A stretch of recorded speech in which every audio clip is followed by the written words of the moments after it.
The town that vanished. It all started, as these things often do, with a storm. When I rolled into Broadhaven, the sky was, swollen and bruised, lightning streaking across the horizon like jagged scars.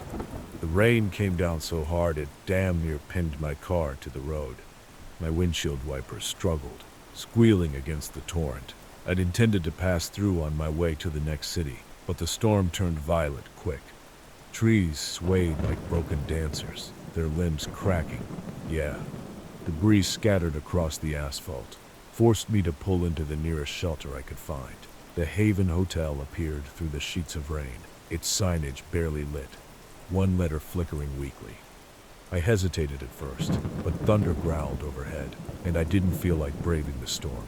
Parking under the carport, I grabbed my bag and made a dash for the front door. The place looked old, worn, its once grand facade now sagging under years of neglect. Little did I know then, stepping inside was a choice I'd regret. Yeah, the lobby was dim, the air heavy with the stench of mildew and rot. A shattered chandelier clung to the ceiling, casting a feeble, distorted light. At the front desk, an old man sat hunched over, his skin sallow, etched with lines like he hadn't seen the sun in decades. He croaked, his voice like dragging nails across a coffin. Need a room? Didn't even bother to look up from the dog-eared ledger in front of him. Yeah, I said, shaking the rain from my coat. He kept staring at those pages, scratching away like a man possessed. Finally, he slid a key across the counter. Tarnished. Room 6. Into the hall. The hallway. No better. Wallpaper peeling away, revealing the damp wood beneath. Each door I passed, with its tarnished brass number, felt like it was hiding something lurking just out of sight. Room 6. It was cold, yeah. That tiny window, it rattled something fierce against the wind, and the bed creaked like an old coffin when I sat on it. One bulb flickering up above, casting this pale, unsettling glow. Outside, the rain lashed harder. I remember thinking I should have just slept in the damn car. But, as I went to lock the door, I noticed something strange. The key I'd turned felt uneven, jagged, like it wasn't meant for that lock. Shrugging off the nerves, I lay down, staring at the cracks in the ceiling till sleep finally claimed me. Woke hours later to silence, the kind that felt unnatural, The storm, it had stopped. Instead, I could make out faint, hushed voices outside. Sounded like multiple people, whispering all at once, their words unintelligible. I crept to the door, pressing my ear against it. Then there was a quiet knock. My blood ran cold. "Who is there?"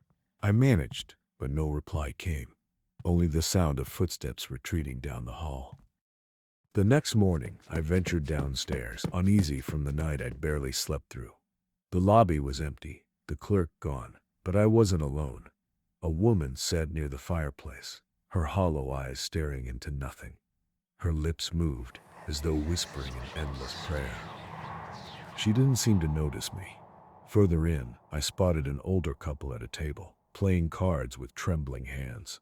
Each of them glanced nervously around the room, flinching at nothing. I introduced myself, hoping for some reassurance. "John," I said, offering a handshake. The woman by the fire didn't respond, but the older man from the card table finally looked up, his expression frightened. "You shouldn't be here," he said, his voice low. "Why? What's going on?"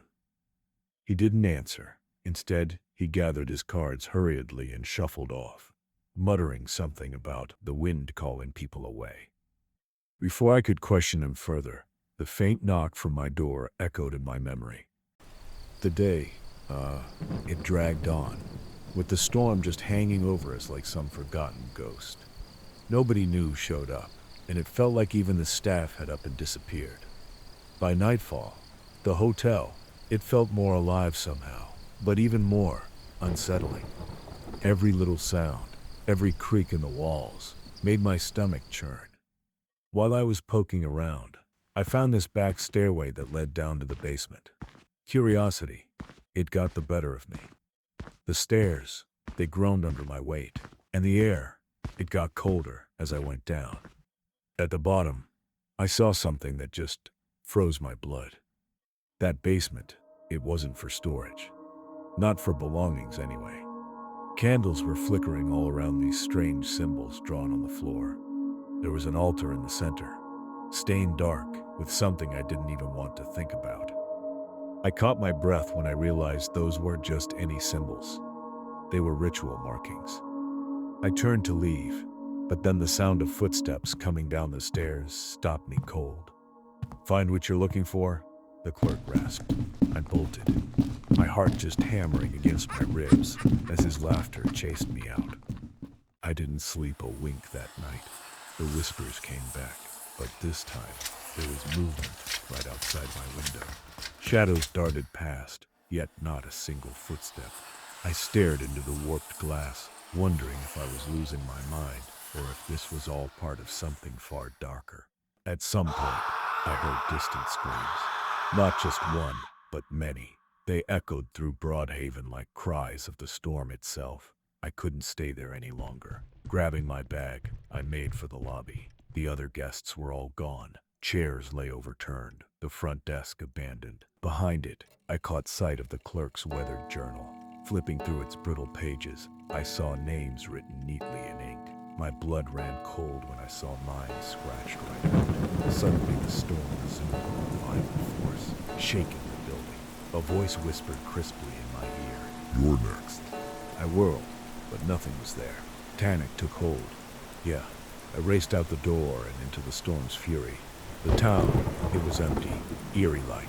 Shopfronts dark, streets flooded, water pooling into gutters. It was as if Broadhaven's residents had just vanished. But not everything was gone now. Around me, the buildings whispered, unseen voices chanting, calling faintly through boarded windows. They grew louder the further I ran. Yeah, I reached my car, fumbling with the keys, the air heavy with dread. Then I saw them, figures standing under the glare of a broken streetlight. Their faces were blurred, unnatural. They didn't move, just stared. Twisting the ignition, I sped away, tires screaming across the wet road. The figures didn't follow, but something far worse did. Behind me, the storm twisted and churned, a dark silhouette taking form within the clouds. It wasn't over. The road stretched endlessly as my gas gauge dipped toward empty. The headlights illuminated nothing ahead, only the endless dark. Hours later, the storm mysteriously ceased, the winds dying as dawn fractured the horizon.